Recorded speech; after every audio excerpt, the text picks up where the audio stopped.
tonight. She's an advocate for girls' access to education worldwide, is the youngest person ever to be nominated for a Nobel Peace Prize. Her new book is called I Am Malala, the girl who stood up for education and was shot by the Taliban. Please welcome to the program, Malala Yousafzai.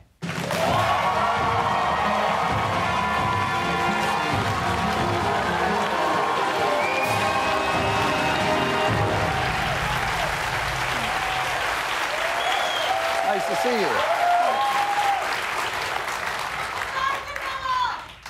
Thank you for being here. Thank you so much. It's an honor for me.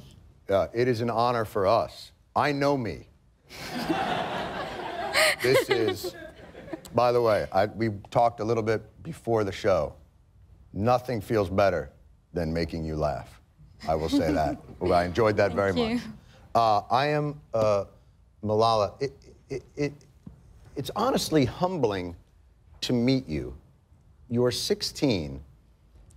Where did your love for education come from? We are human beings, and this is the part of our human nature, that we don't learn the importance of anything until it's snatched from our hands. And when, in Pakistan, when we were stopped from going to school, at that time, I realized that education is very important, and education is the power for women. And that's why the terrorists are afraid of education. They do not want women to get education, because then women would become more powerful. Exactly right. When did the Taliban come to Swat Valley? Because before then, you describe it as a paradise of sorts. Taliban came in 2004, but at that time they were quite good. They did not show the terrorism, and they did not blast any school at that time. But they started the real terrorism in 2007.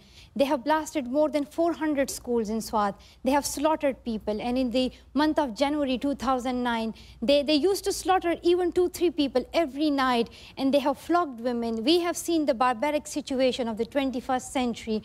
And we have seen like the cruelty, and we have seen harsh days in our life. And those we regarded as the darkest days of our life. So it was really hard for us at that time.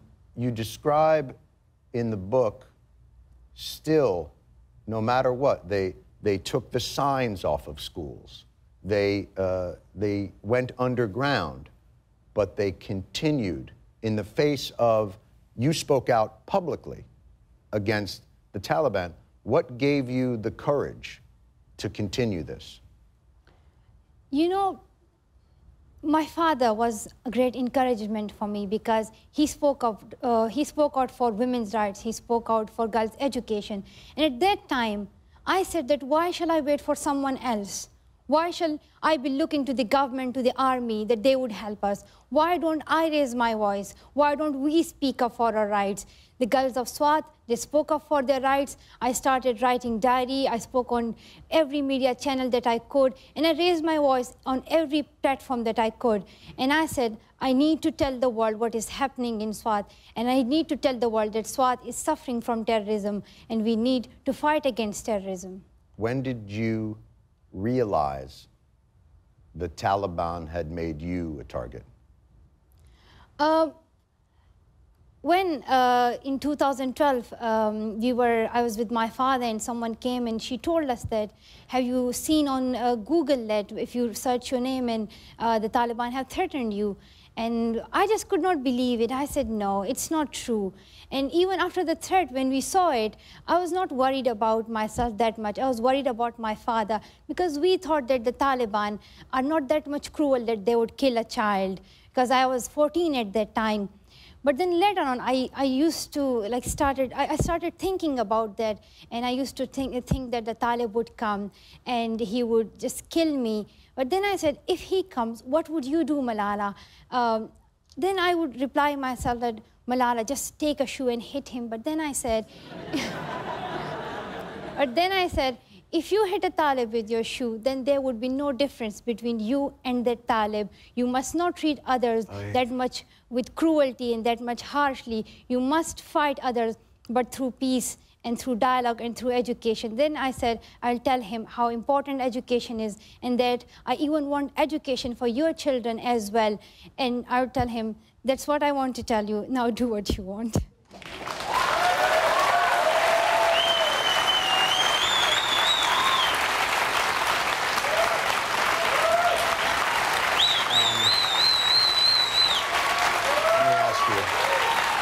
You know, I know your father is backstage, and he's very proud of you, but would he be mad if I adopted you? Because you sure are swell. Could you stick around? I want to talk a little bit more about sort of Swat Valley and what it was like growing up there, and how people can get involved through the Malala Fund and those types of things. Do you have a little bit of time to stick around? Yeah, sure. That would be wonderful. Thank you so much. I Am Malala is on the bookshelves now. Donate to the Malala Fund. Visit www.malalafund.org. Malala Yousafzai. We'll be right back.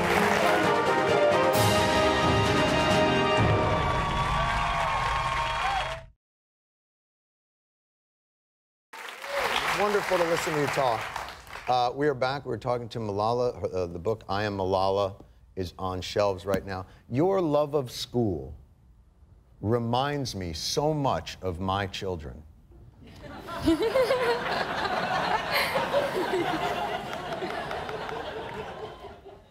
Okay, maybe not. The people of Swat Valley, when the Taliban first came, they thought, they're bringing order. They're bringing services. They established a court that was faster than Pakistani courts. Yeah. And the people responded. When did that begin to turn? When the Taliban came, they were trying to convince people, and they were just misusing the name of Islam, and they were telling people that we would just set up another court for you, and we would provide you justice on time, because usually in courts in Pakistan, people dies and their case is not yet resolved in the courts. So that's what is happening in the courts of Pakistan. So people just said, like, if the Taliban are doing it, why don't we support them? But then they were that much cruel that they started slaughtering people, and they even blasted a generator of electricity, and it was the month of Ramadan, in which we keep fast, in which we don't eat on the day, in which we don't drink for the whole day. They blasted the electricity generators, which was providing electricity to the whole city of Mingora. And we could not have water, because electricity is related to water supply as well. And people were sitting in the dark. People could not buy electricity generators. People were just sitting in the light of candles, and people were just dying of thirst at that time. But my father is a great father, because he bought generator for the school to create electricity and to provide water to the street and to that community. But still, many people were suffering from that hard situation. And other than that, our freedom was taken from us. Yes. The women's freedom. We could not go to market. We were not allowed to go to school. We were just kept imprisoned. We were just limited to the four walls of our house. Women's rights were denied at that time, and that's why I spoke. Because I believe in equality, and I believe that there is no difference between a man and a woman. I even believe that a woman is more powerful than men. What? Wait, whoa, wait, what? What? Wait. You know, Malala, this was going so well. You were doing so beautifully, and then suddenly, bam! This is the part that they began to say, you cannot dance. Yeah. You cannot, the women cannot do these things. You say that many people believe this is a wrong interpretation of Islam, of the Quran. Why have the Taliban and these more extreme groups been able to be successful? Is it the fear that they bring to these towns? Is that why the people have had a hard time throwing it off? The first thing is that they were really cruel. They had Kalashnikovs, they had guns in their hand. And if I have a gun in my hand and I tell you something, do this, you have to do that because it's for your life. So there was fear all around. That's why people could not say anything. Then the second thing was that they were misusing the name of Islam. They were telling people that we are doing this for Islam, we are doing this for Allah, we are doing this for Prophet, peace be upon him. So as well as they were using religion for their own personal benefit. So that's also the reason. But then later on, people try to realize this. And the girls are very brave. And girls in our school, like we were, at that time, we were just 11 or 12 years old, but we spoke up for our rights to every media channel, to every newspaper that we could. And we did not know at that time that our small interview would have an impact or not, but it had, because we were raising up our voice and we were speaking up for our rights. And we were speaking for peace in Swat. We wanted to live a normal life because Swat is like a paradise on earth. I believe in two paradises. One I'll get after death, but the other one that is on earth, for me, that is Swat, because Swat is really beautiful. And you would be astonished when you see the lush green hills and when you see the tall mountains and the rivers that we have, the crystal clear water, and you can find trout. So it's really beautiful. You would love Swat. Malala, I'm from New Jersey. So I know a little something about paradise. The beaches, it sounds magnificent, and it is heartbreaking because you see what these children want and what these people want is to just live in peace without having this imposed on them. Yeah. And I think we don't know what to do to help. You know, there are passages in the book about the United States. And we come out great. But there is, you know, there are attacks in SWAT and in those areas with drones, and they talk about a man, a CIA agent, who shot 2 men in Lahore, Raymond Davis. And this is, I think we have a common want and desire, but perhaps are not accomplishing it in the manner that shows the people how we feel. But in some ways, we don't know what else to do. What is your thought on that? I think that the people of America, the United States, they truly support peace, and they say that we must not fight against war through war. They believe that dialogue is the best way, and we must try to find a solution for it. And in my opinion, the solution that would work to fight all these wars and all these problems that people are facing is only education.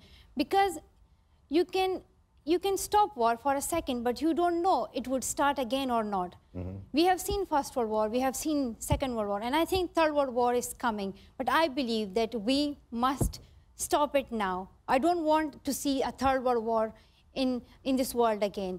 And the best way to fight against this war is education, because as we can see that children are suffering from terrorism, they are suffering from child labor and child trafficking. They're also suffering from the culture, norms, and tradition. There is not only one issue that we are facing through, there are many others as well. So I think education is the best way.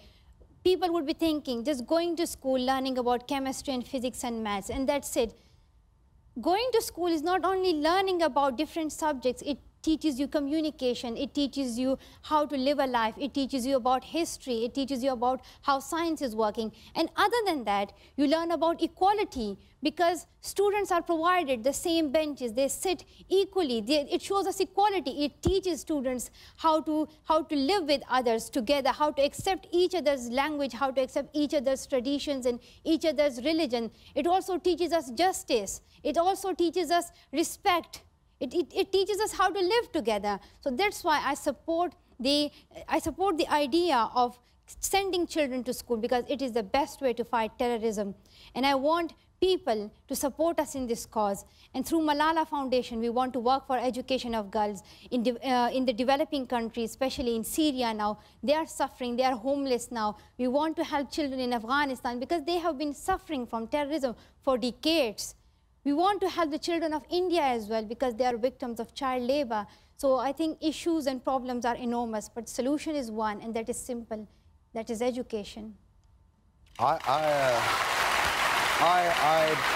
am humbled to speak with you. I will say this. I don't know where you come from, but I am very glad you're here. Thank you for being here today. Wonderful. Please get the book. Donate to the Malala Fund by visiting www.malalafund.org. Malala Yousafzai.